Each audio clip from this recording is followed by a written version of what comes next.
So what can a tiny 1,400-year-old chapter from the Quran, just 4 verses long, teach us about economics, national security, and, the human response to getting everything you could possibly want?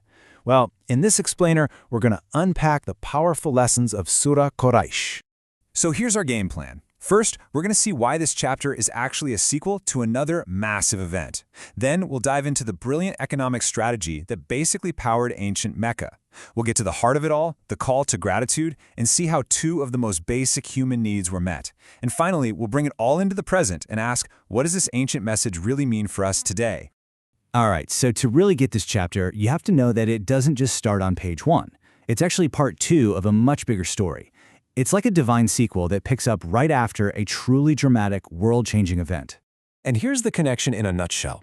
The chapter right before this one, Surah Al-Fil, tells this incredible story of how God miraculously protected the Kaaba from a huge invading army.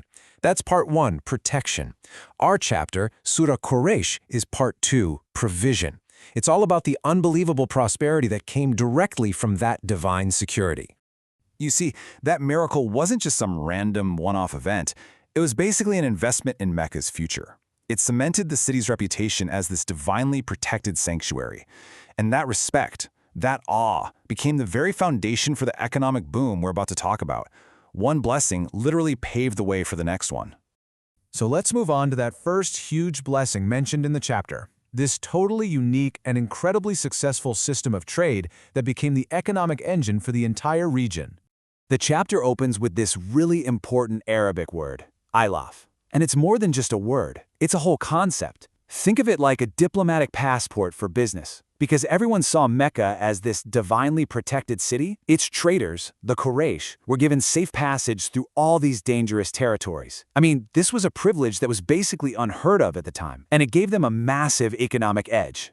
And this ilaf, this special status, played out in 2 brilliant trade missions every single year. In the winter, they'd head south to the warmth of Yemen for its crops. Then, to beat the brutal summer heat, they'd go north to the cooler lands of Syria for its fruits and other goods. This wasn't just trade. It was an absolute masterclass in logistics, turning the harsh desert climate into a strategic advantage. Okay, so the chapter has laid out these enormous blessings, divine protection and total economic stability. And right here, it pivots.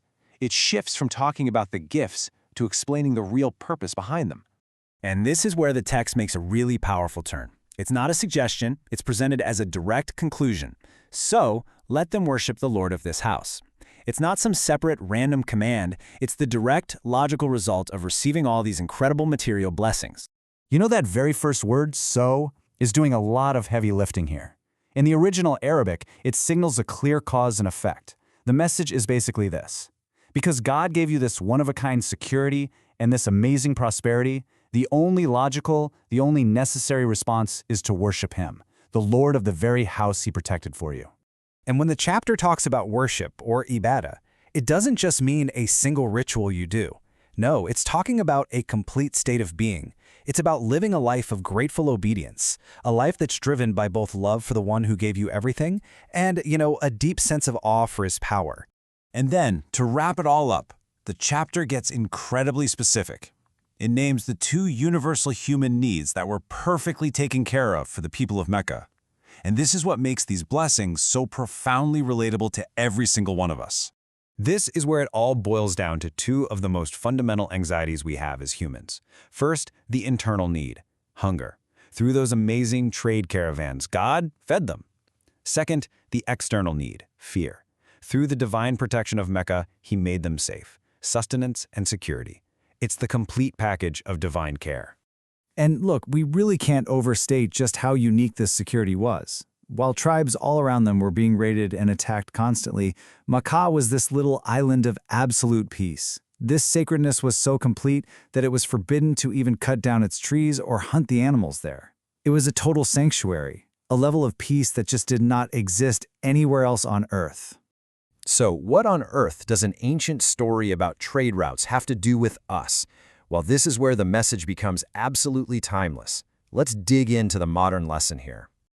This right here is the universal principle at the very heart of the chapter. The message wasn't just for that one tribe all those years ago. It's for anyone, anytime, who has food to eat and a safe place to sleep. If you have those two things, you've received the exact same core blessings, and that same call to gratitude applies directly to you. There's another really powerful verse that basically asks us to practice gratitude by, well, gaining some perspective. It implies that one of the fastest ways to realize what we have is to simply be aware of the struggles of others. It's a call to look outside our own bubble and really see the bigger picture.